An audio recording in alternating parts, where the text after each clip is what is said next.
So, just to start, in Premier Smith's speech, she said that you guys would be introducing a law to stop provincial municipal police officers from going after Albertans on the federal gun grab. How exactly would that be instituted?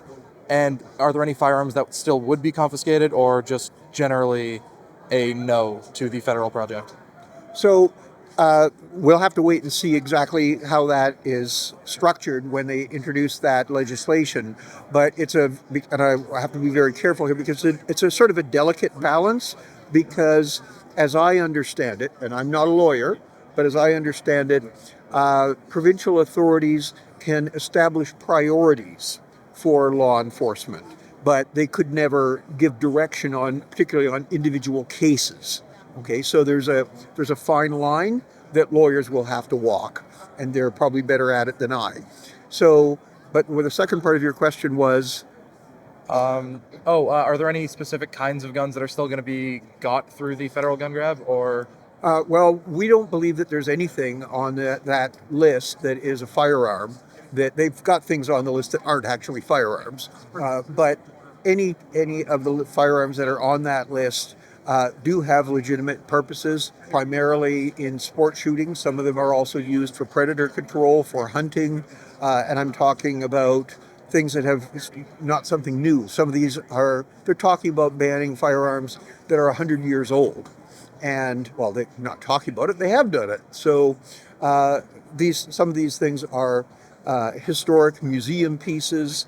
There's certainly nothing that any stretch of the imagination could be classified as assault style, whatever that is supposed to mean. So, in essence, we don't believe that anything that's on that list that is a firearm should really be prohibited. So we don't agree with any of that.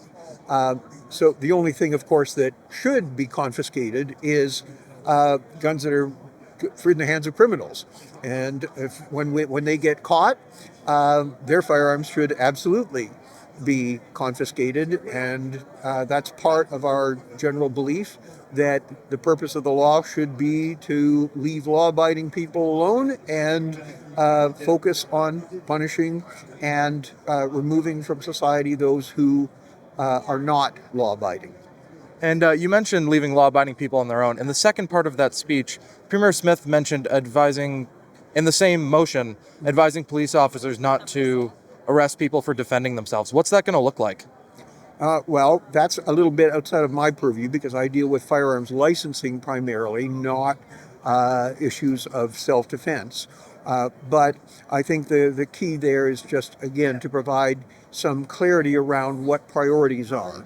And that any situation where somebody has to use a firearm or any other weapon to defend themselves is obviously a very highly stressful situation, and it will be important to make sure that people aren't held to an unrealistic expectation of what kind of deliberations they should undertake when split-second decisions have to be made to preserve life.